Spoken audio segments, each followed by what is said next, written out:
Nu ko, Latvijas gudrākajam un zinošākajam armijas un zemesardzes un aizsardzības ministrijas pārstāvim majoram Slaidiņam, jeb vienkārši sakot armijas dumjajam Kirzakam, ir uzradies pāris Igaunijā. Cilvēks pulkvedis, kas stāsta, ka, ja mēs skatāmies uz realitāti, tad NATO ir pārāks un tādā garā.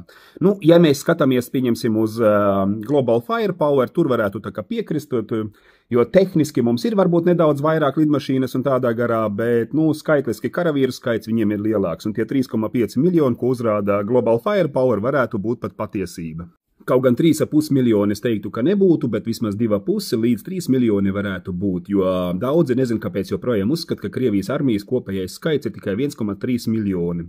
Un ja mēs skatāmies, ka no tiem vismaz miljons ir tie saucamie sročņiki, jeb obligātā militārā dienesta karavīri, bet daudzi aizmirst tādu lietu, ka ir vēl tādas Rosgvardijas, kas, ja es nemaldos skaitliski, arī ir diezgan liels skaits, tā saucamā Putina privātā armija, tad vēl ir visādi čečeni. Un ja mēs saliekam visu to kopā, 1,3, 340 tūkstoši, plus nezināmie čečēni un visi pārējais, plus 800 tūkstoši, mēs jau nonākam pie diezgan lielā skaitliskā sastāva, un plus vēl neaizmirstiet to, ka Krievija var samērā strauji mobilizēt vēl 2 miljonus. Tātad attiecīgi īsā laika posmā mums var gadīties situācija, ka mums priekšņi stāv pie robežām 4 miljoni karavīri, jo Ķīna un Uzbekistāna neuzbruks Krievijai.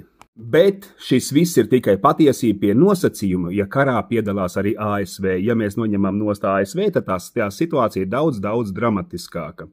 Un ja mēs neignorējam faktu to, ka Krievija nav izolēta un pieliekam klāt Ķīnu, tad tā aina paliek pavisam dramatiska. Un nav nemaz tas NATO tik spēcīgs vairs. Un es jau reiz teicu, Ķīna nekad nepieļaus Krievijas krišanu. Jo, ja krīt Krievija, tad Ķīna zina, ka viņa ir nākamā, jo NATO galva ASV sen jau pateicies, nemaldos pāris gadus atpakaļ pat nomainīja doktrīnu, kurā galvenais, kā saka, ienaidnieks tiem ir Ķīna. Bet nesatraucieties, ja jūs domājat, ka šis stulbums ir tikai sastopams Latvijas armijas un zemesardzes virsnieku sastāvā, tad nē, tās nav taisnība. Tas sākās ar galvu, ar sprūdu. Sprūdu, kas šodien ar lielu pompu un prieku paziņo, ka Latvijas armija aug, protams, medicīna un izglītība krīt, Latvijas armija gatavo sev stulbus un slimus vīriešus, kas varētu iet karot. Tā vismaz izskatās no malas. Bet man vairāk interesē šis paziņojums, kur viņš paziņo, ka Latvija esot kļuvusi par dronu lielvalsti. Un te man gribētos redzēt ciparus. Jo ir tāda lieta, ja mēs pat atveram tos pašu Kieva jeb Ukrainas rakstus, kurā raksta, ka Krievija plāno šogad saražot visādus dronus skaitliski apmēram ar 2 miljoniem. Tātad